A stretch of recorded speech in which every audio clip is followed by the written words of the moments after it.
This video comes from my new entertainment room. These shelves were made by my father, early Christmas present, and for the first time ever I've been able to show off my DVD collection in full.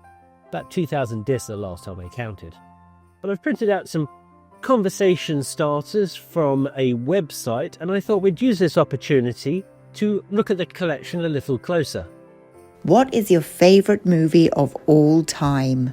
I find things like favourites very hard to pick because there are so many films to choose from. But I have a list of 5 films which I love. And they are currently John Landis's Blues Brothers, David Lynch's Elephant Man, Orson Welles' Touch of Evil, Sarah Polley's Tapeless Waltz, and possibly my favourite film of all time, Woody Allen's Love and Death, which is a parody on Russian literature, which sounds really heavy, but it's a Marx Brothers film, essentially. What is the best movie you've seen recently? Kinds of Kindness is the new film by Yorgos Lanthimos, who is one of the most exciting filmmakers working today.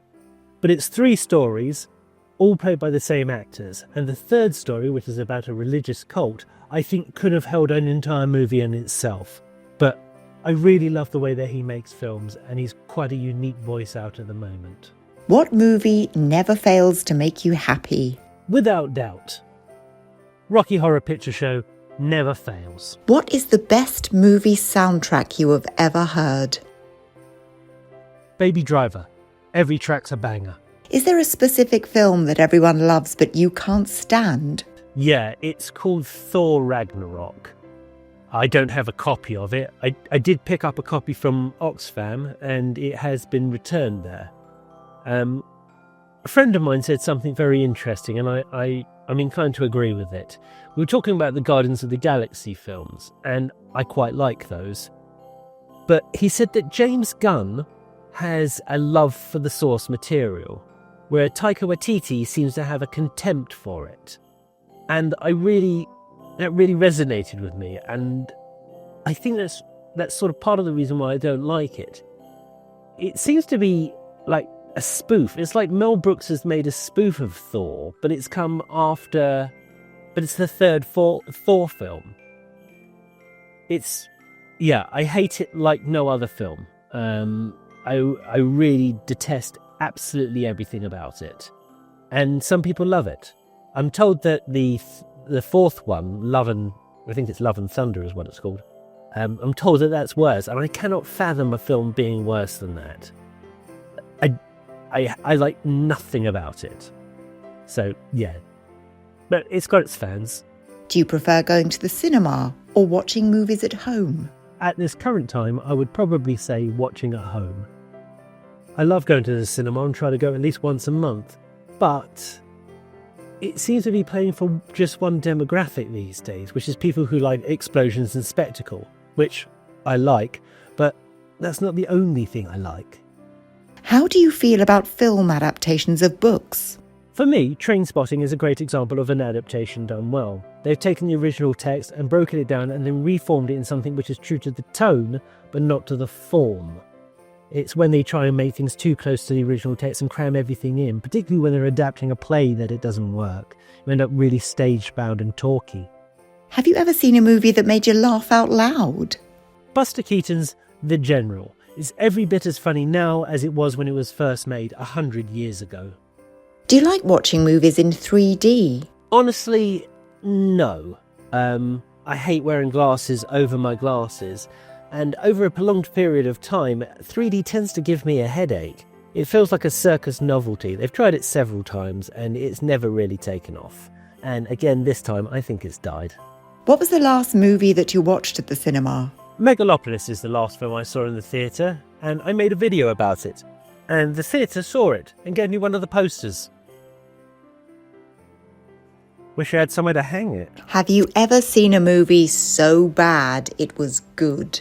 I honestly don't believe there's any such thing as so bad it's good. If you're enjoying it, then it's good. Doesn't really matter why.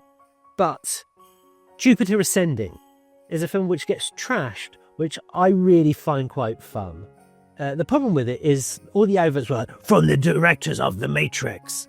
And it's a very, very silly film. It's more like Masters of the Universe than it is The Matrix.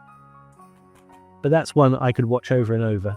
Have you ever seen a movie that made you cry? If you don't cry when John Merritt first appears in The Elephant Man, then I would go to the doctors to check if you still have a heart. I showed this film to a girlfriend of mine, and I thought, oh, she's probably going to cry at the end. She started crying about 15 minutes in and was inconsolable by the end. It packs a real emotional punch. What is the most memorable scene from a movie for you? There is a scene in The Elephant Man where John Merritt is talking to trees. And they're over dinner, and no one's really treated John Merritt as an equal before. And he plucks up the courage to say, there's something I've been meaning to ask you. And Frederick Treves is like, oh yes? Is, are you able to cure me? And there's a pause. And in that pause, I interpret him thinking, do I lie to this man and give him some hope, or do I tell him the truth? And Frederick Treves goes, no. He treats John Merritt as an adult and as an equal, and he tells him the truth. No, he cannot cure him.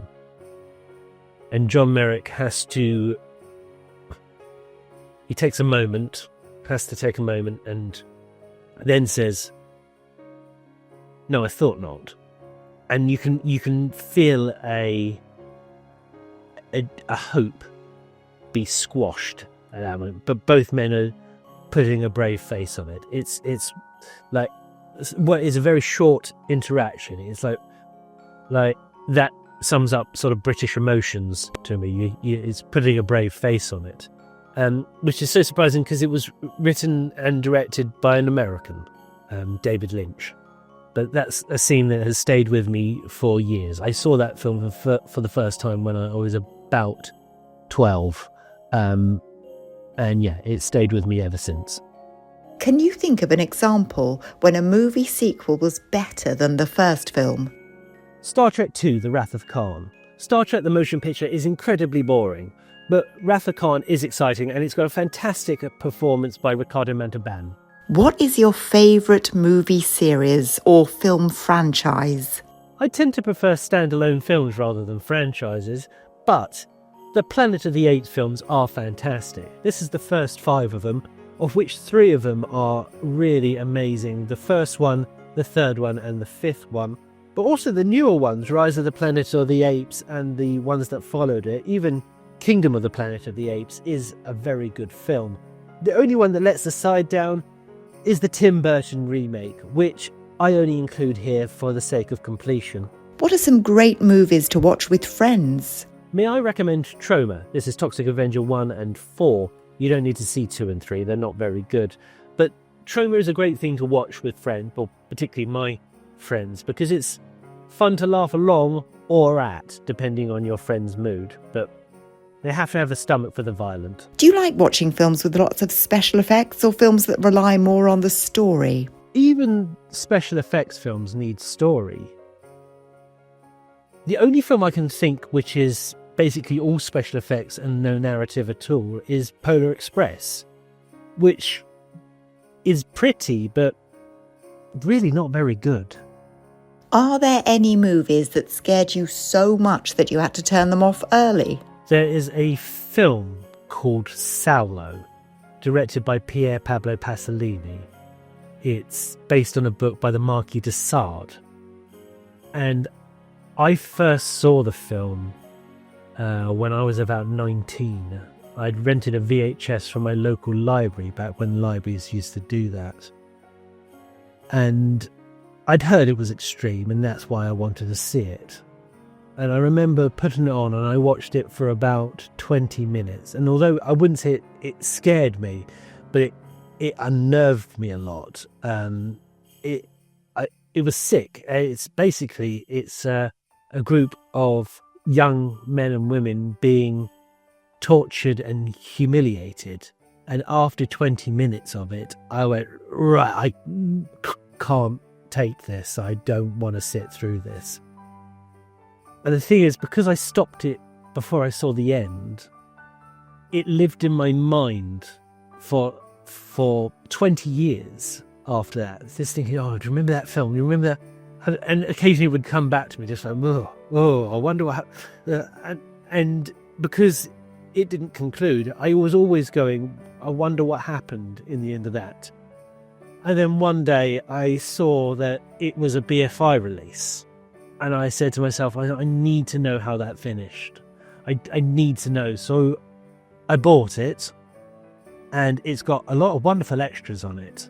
And I forced myself to sit through it, despite the fact that it's unsettling, to say the least. And I acknowledge the film has artistic merit, but I will not watch it a second time.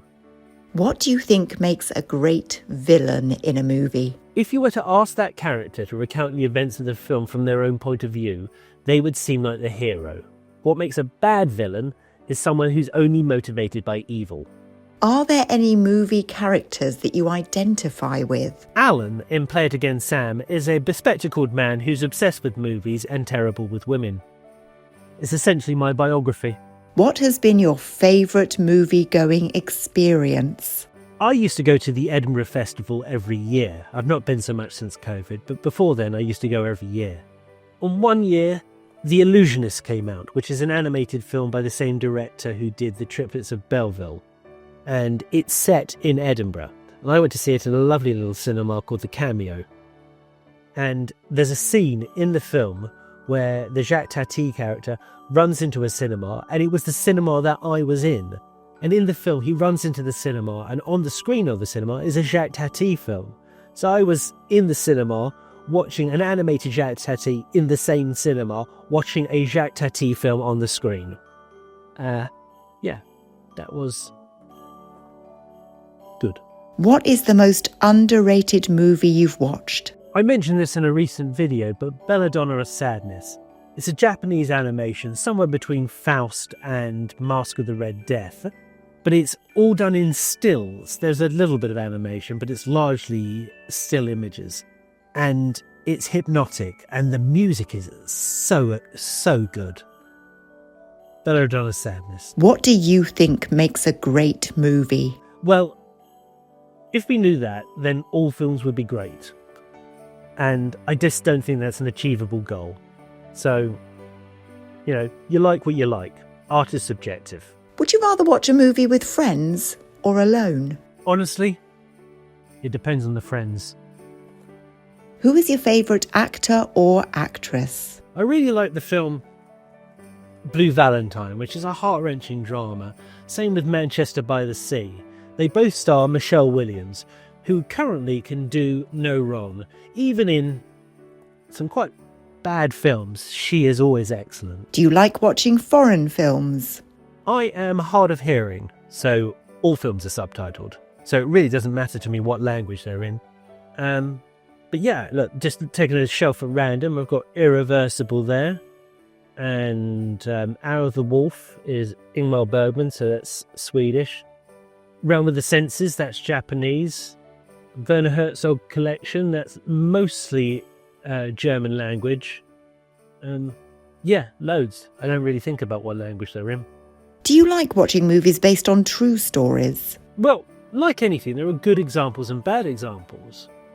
But when it comes to biopics, I believe they give the awards to the man and not the movie.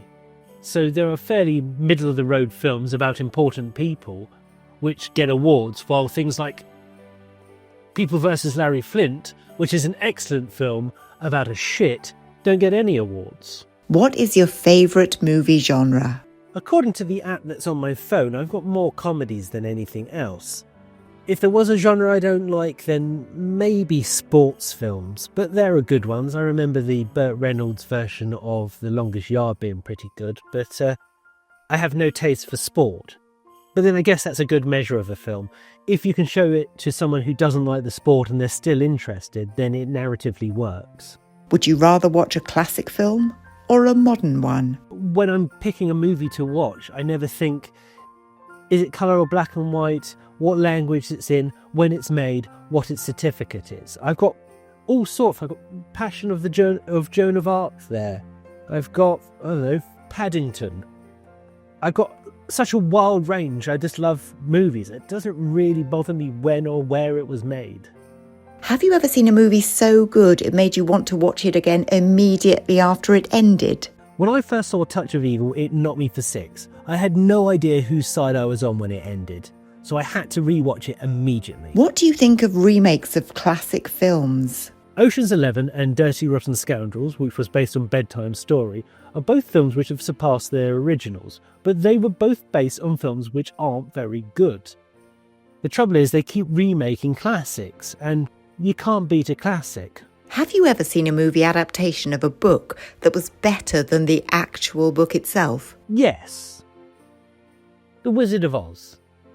Everything wonderful about this film was invented by Hollywood screenwriters. The book is incredibly scant.